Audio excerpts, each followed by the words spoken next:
Hello बच्चों, स्वागत है आपका अपने YouTube चैनल पर जिसका नाम है राहुल बायोलॉजी क्लासेस। जी हाँ, आज के इस लेक्चर में हम लोग पढ़ने वाले हैं क्लास 10 का पहला चैप्टर जिसका नाम है जैव प्रक्रम। और आज इस लेक्चर का होने वाला है लेक्चर 12। इससे पहले 11 लेक्चर मैंने अपलोड कर दिए हैं, ठीक है ना। और आज के इस लेक्चर में हम लोग सीखने वाले हैं जंतुओं में पोषण।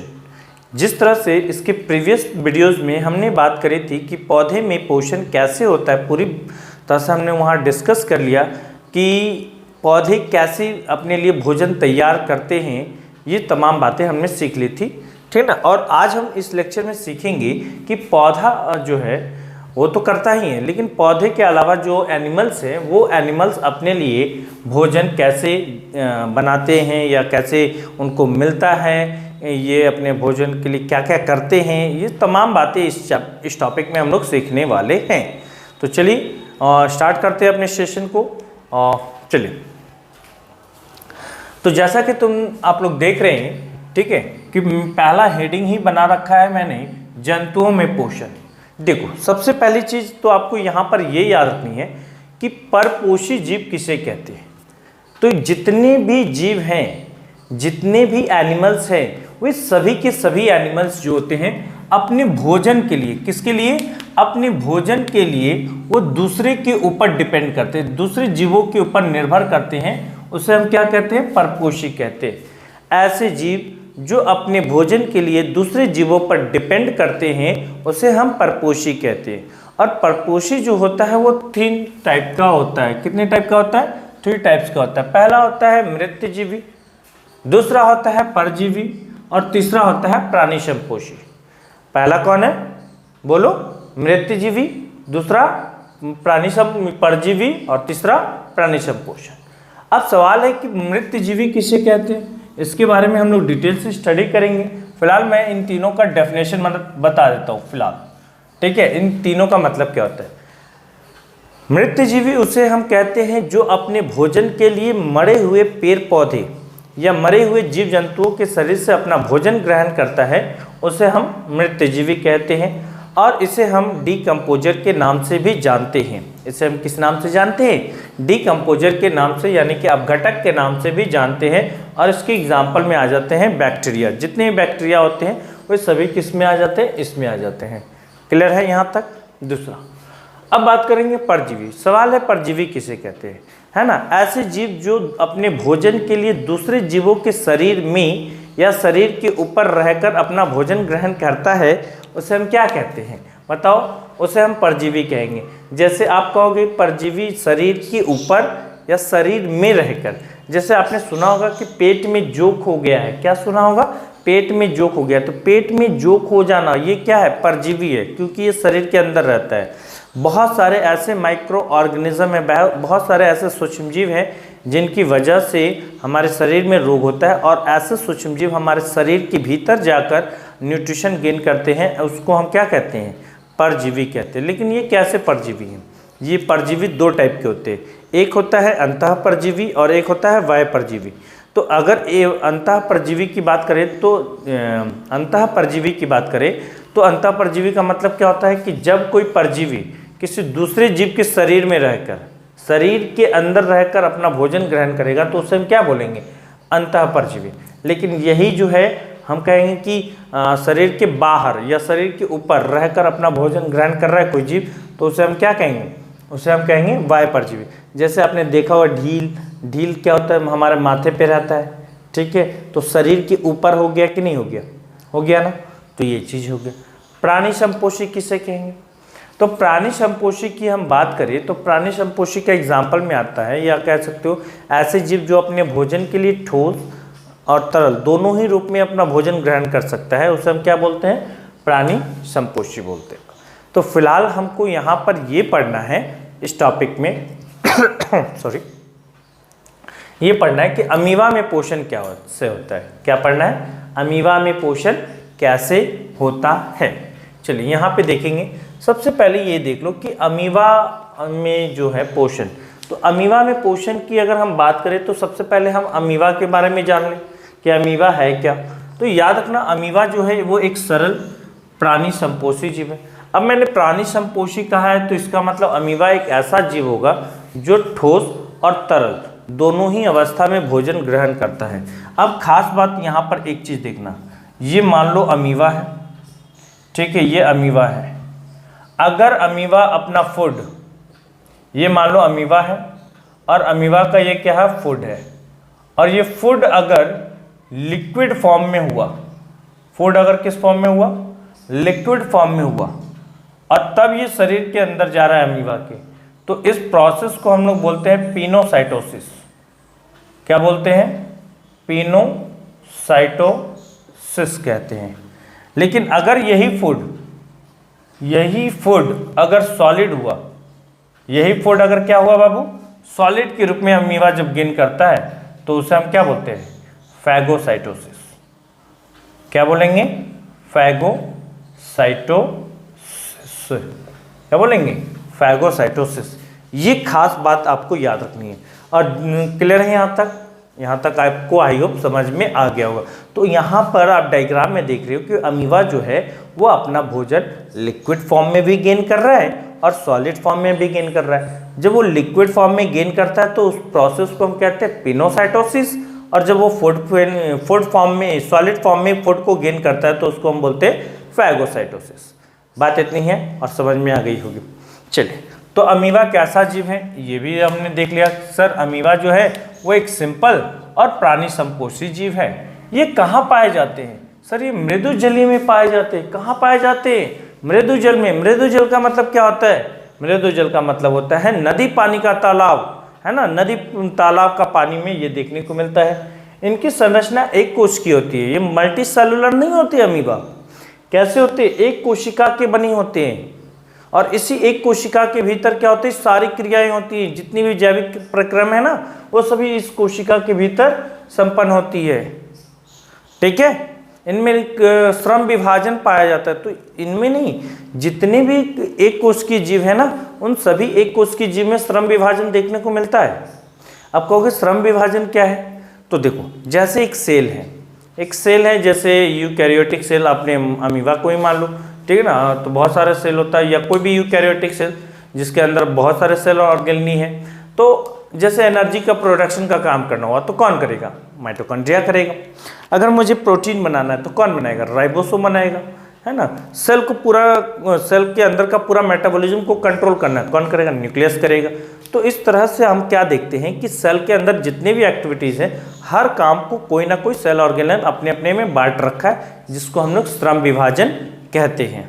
ठीक है, चलो अब बात करें आकार। इसका निश्चित नहीं होता है, और इसका सबसे बड़ा कारण क्या है, कोई पूछे अगर आपसे कि अमीबा का आकार आखिर अनिश्चित क्यों होता है, इसका आकार निश्चित क्यों नहीं होता, तो इसका सबसे बड़ा कारण है कि अमीबा का जो ये कुटपाद होता है, इसको हम लोग कुटपाद बोलते हैं। क्या बोलते हैं बाबू, इसको हम लोग कुटपाद बोलते हैं।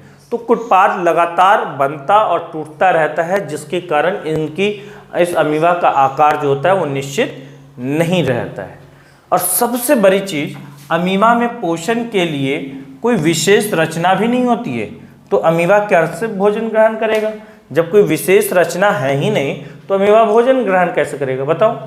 तो सर उस केस में क्या करता है, अमीबा अपने कुटपाद की मदद से भोजन ग्रहण करता है। तो भोजन जो है अमीबा कैसे ग्रहण करता है, अपने कुटपाद की मदद से करता है। कैसे मदद, किससे करता है, किसकी मदद लेता है, तो कहना कुटपाद। कुटपाद को हिंदी में, इंग्लिश में कहते हैं सूडोपोडिया। क्या कहेंगे, सूडोपोडिया कहेंगे।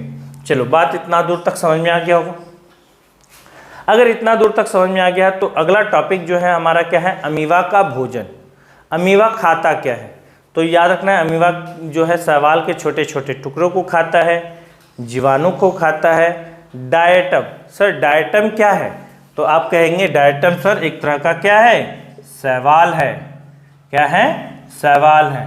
और फ्यूको मतलब फ्यूकस एक ऐसा पौधा है, शैवाल है, जो इस डायटम का एग्जाम्पल है। ठीक है ना, फ्यूकस ये एक कोश की जीव को भी खाता है, मृत कार्बनिक पदार्थ के छोटे छोटे टुकड़ों को भी खाता है। तो ये चीज़ें याद रखनी है। ठीक है ना, अमीबा खाता क्या है। अब इतना हो गया है तो इसके बाद हमारा अगला टॉपिक है अमीबा में पोषण की प्रक्रिया। यहाँ पर देखोगे अमीबा में बेसिकली तीन स्टेप में पोषण की प्रक्रिया कंप्लीट होती है। कितने स्टेप में कंप्लीट होती है? 3 स्टेप में कंप्लीट होती है। पहला है अंतःग्रहण, दूसरा है पाचन और तीसरा है बहिष्करण। अंतःग्रहण का मतलब होता है जब हम भोजन को ग्रहण करते हैं, जब कोई जीव भोजन को ग्रहण करता है तो उसे हम कहते हैं क्या? अंतःग्रहण। ठीक है। और जब उस भोजन का क्या होता है, छोटे छोटे टुकड़ों में वो भोजन टूट जाता है, जैसे कोई कॉम्प्लेक्स फूड है। ठीक है। अब ये कॉम्प्लेक्स फूड है, ये कॉम्प्लेक्स मेरा फूड है। ठीक है, कॉम्प्लेक्स फूड है। और ये फूड क्या हुआ? एंजाइम की उपस्थिति में। किसकी उपस्थिति में? एंजाइम की उपस्थिति में छोटे छोटे टुकड़ों में टूट जाता है। इस टूटने के प्रोसेस को और टूटने के बाद ये सिंपल में कन्वर्ट हो जाता है। कॉम्प्लेक्स से किस में कन्वर्ट हो गया? सिंपल में कन्वर्ट हो गया। और अब ये एब्जॉर्बेबल होता है, या कह सकते हो सोल्यूबल होता है, घुल जाएगा। कैसा होगा? सोल्यूबल फॉर्म में हो जाएगा। तो इसे आप क्या बोलोगे? पाचन। इसे आप क्या बोलोगे? पाचन। और पाचन होने के बाद उसका क्या होता है, जिस भोजन का पाचन होता है वो शरीर में पूरी तरह से फैल जाता है, जहाँ पर उसका यूटिलाइज होता है। लेकिन जो भोजन का पाचन नहीं हो पाया, वो भोजन क्या होता है, आपके शरीर की किसी भी भाग से क्या करता है, निकलकर अमीबा के किसी भी भाग से वो क्या करेगा? छेद कर देगा। मान लो यहीं पे अमीबा में क्या किया, वो अनडाइजेस्टेड फूड छेद किया और उसको बाहर कर देगा। तो इस प्रोसेस को हम क्या बोलेंगे? बहिष्करण। ठीक है। जब भोजन अमीबा ग्रहण करता है तो उसको क्या बोलते हैं? अंतःग्रहण। उसका डाइजेशन करता है तो कहते हैं पाचन। और जब वो अनडाइजेस्टेड फूड का क्या होता है, शरीर से बाहर निष्कासन होता है, तो उसे हम कहते हैं क्या? बहिष्करण। यहाँ तक समझ में आ गया। अब इसके बाद जो हमारा टॉपिक आता है वो टॉपिक होता है अमीबा में पोषण की क्रियाविधि। पहले यहाँ तक नोट कर लो, इसके बाद हम लोग अब अगला टॉपिक देखेंगे, अमीबा में पोषण की क्रियाविधि। ठीक है, चलो नोट कर लो।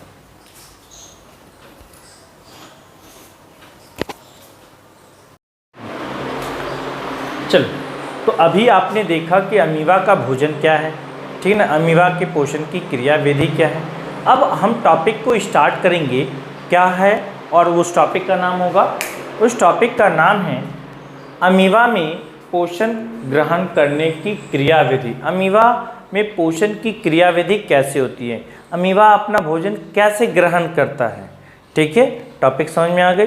जैसे हम लोग भी अपना भोजन ग्रहण करते हैं, जो कि आगे के टॉपिक्स में हम देखेंगे, लेकिन यहाँ पर हम लोग ये देखने वाले कि अमीबा अपना भोजन ग्रहण कैसे करता है। ठीक है, चलो तो देखो कहता क्या है कि जब भोजन जो है जब अमीबा के बिल्कुल समीप होता है, मान लो ये अमीबा है, ये क्या है, अमीबा है, और ये अमीबा का न्यूक्लियस है। ठीक है, और ये अमीबा के अंदर पाया जाने वाला कोशिका द्रव्य है। ओके, और ये भोजन है, और ये भोजन के रूप में अभी थोड़ी देर पहले बताया था, शैवाल के छोटे छोटे टुकड़े हो सकते हैं, जीवाणु हो सकता है, डायटम हो सकता है, मृत पौधों के या मृत कार्बनिक पदार्थों के छोटे छोटे टुकड़े हो सकते हैं, कुछ एक कोश के जीव हो सकता है। तो वो भोजन के रूप में कुछ भी हो सकता है। ठीक है, और वो सॉलिड या लिक्विड दोनों ही फॉर्म में हो सकते हैं, क्योंकि अमीबा कैसा जीव है, प्राणी संपोषी है। अमीबा कैसा जीव है, प्राणी संपोषी जीव है। तो भोजन जब अमीबा के बिल्कुल समीप होता है, तो अमीबा का ये जो कुटपाद है, इसको हम लोग क्या बोलते हैं, इसको हम लोग क्या बोलेंगे, कुटपाद। ठीक है, इसको हम लोग क्या बोलेंगे बाबू, कुटपाद बोलेंगे, कोई दिक्कत नहीं है। अब यहाँ पे देखो होता क्या है, होता क्या है कि अमीबा भोजन के चारों ओर कुटपाद का निर्माण करता है। अगले डायग्राम में देखना, ये अमीबा है। ठीक है, अमीबा क्या कर रहा है बाबू,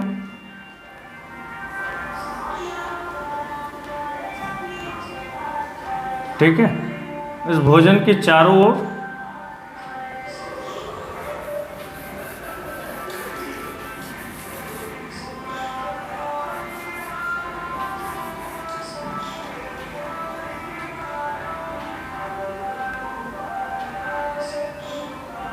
ये क्या है, ये कुटपाद को बढ़ाया और इस तरह से ये भोजन का क्या किया, अंदर आ गया। ये क्या आ गया? भोजन अंदर आ गया। देखो क्या हुआ, गौर से समझना। भोजन जब अमीबा के बिल्कुल समीप होता है, यानी कि काफ़ी नज़दीक में होता है, तब अमीबा जो है, अमीबा क्या करता है, भोजन के चारों ओर कुटपाथ का निर्माण करता है। तो भोजन के चारों ओर इसने क्या किया? कुटपाथ का निर्माण किया, कर दिया। कुटपाथ का क्या किया? निर्माण कर दिया। अब कुटपाथ जो होता है, कुटपाथ का निर्माण कर दिया। अब क्या होता है कि कुटपाथ जो होता है वो तेजी से बढ़ते हैं और भोजन को पूरी तरह से घेर लेते हैं। ठीक है, क्या अमीबा भोजन को पूरी तरह से कवर कर चुका है? डायग्राम में आपको दिखाई दे रहा होगा। तो अमीबा भोजन को पूरी तरह से घेर चुका है। ठीक है, अब धीरे धीरे कुटपाथ के सिरे और जो पार्श्व भाग होते हैं वो आपस में जुड़ जाते हैं। ये जो एक्स्ट्रा बना था, अब ये सब आपस में क्या हो जाएगा? जुड़ जाएगा। क्या हो जाएगा? जुड़ जाएगा। ये आपस में क्या हो जाएगा? जुड़ जाएगा। ठीक है, इसके बाद क्या होता है? इस तरह से भोजन राजधानी का निर्माण होता है।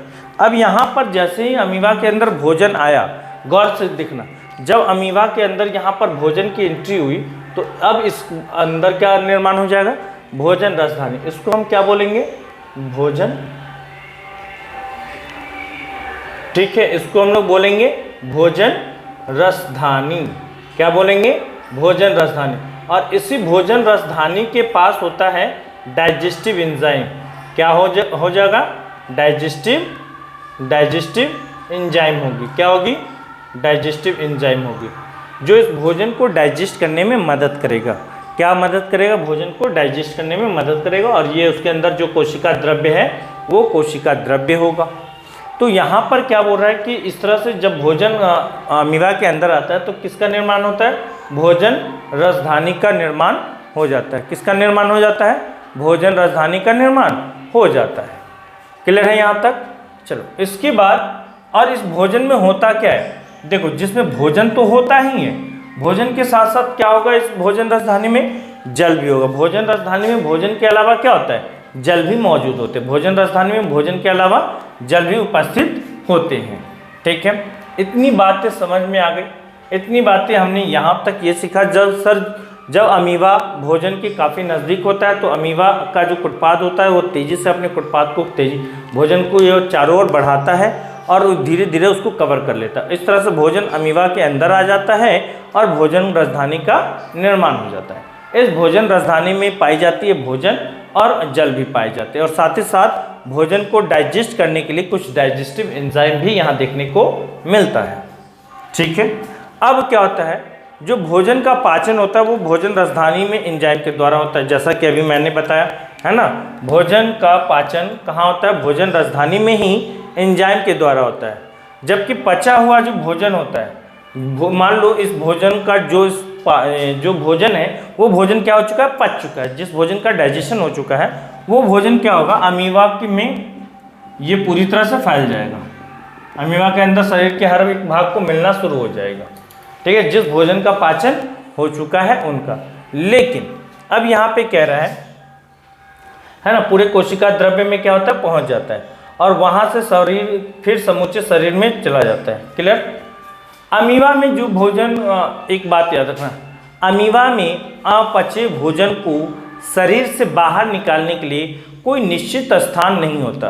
अमीबा में भोजन को, अनडाइजेस्टेड फूड को बाहर निकालने के लिए कोई निश्चित स्थान नहीं होता है। इसलिए अमीबा अपने कुटपाथ की, मतलब क्या कह सकते हो, अपने कुटपाथ की या शरीर की किसी भी सतह पर एक छोटा सा क्या करता है? पोर करता है। मतलब एक पोर बनाता है। मान लो ये अमीबा है, ये क्या है? अमीबा है, और ये भोजन राजधानी का अनडाइजेस्टेड पार्ट है, जिस भोजन का पाचन नहीं हुआ है। तो अपचा भोजन है। अब ये अपचा भोजन क्या होता है? शरीर से बाहर निकल जाता है। एक छोटा सा छेद होता है, करता है अमीबा में कहीं पे भी। ठीक है, अमीबा के शरीर की किसी भी सतह पर क्या होगा? एक छोटा सा छेद हो जाएगा और उसी छेद के द्वारा ये अमीबा क्या करेगा? अपने अपचे हुए भोजन को क्या करेगा? शरीर से बाहर कर देगा। इस प्रोसेस को हम लोग क्या कहते हैं? इस प्रोसेस को हम लोग क्या कहेंगे? बहिष्करण। इसको हम लोग कहते हैं बहिष्करण। इसको क्या बोलेंगे? बहिष्करण। ठीक है, ये कोशिका द्रव्य है, ये उसका न्यूक्लियस है, ये अपचा भोजन है। ये क्या है? अपचा भोजन है, अपचा भोजन है। क्लियर है? तो यहाँ पे लिखा हुआ क्या है? अमीबा में अपचा भोजन शरीर से बाहर निकालने के लिए कोई निश्चित स्थान नहीं होता है और शरीर की किसी सतह से, है ना, शरीर की किसी भी सतह से आप क्या कर सकते हो, ठीक है, एक भाग क्या करेंगे, शरीर के सतह से किसी भाग में एक अस्थायी छिद्र का निर्माण होता है। अस्थायी यानी कि वो टेम्पररी एक छिद्र बनाता है और उसी छिद्र से वो क्या होता है जी, बताओ जल्दी, निर्माण होता है और उसी से अनडाइजेस्टेड फूड को वो बाहर कर देता है। यहाँ तक समझ में आ गया? ठीक है ना? चलो, तो यहाँ तक बातें हमारी समझ में आ गई। चलिए, तो यहाँ तक आपका ये टॉपिक हो गया कंप्लीट। इसको नोट कर लो। Thank you.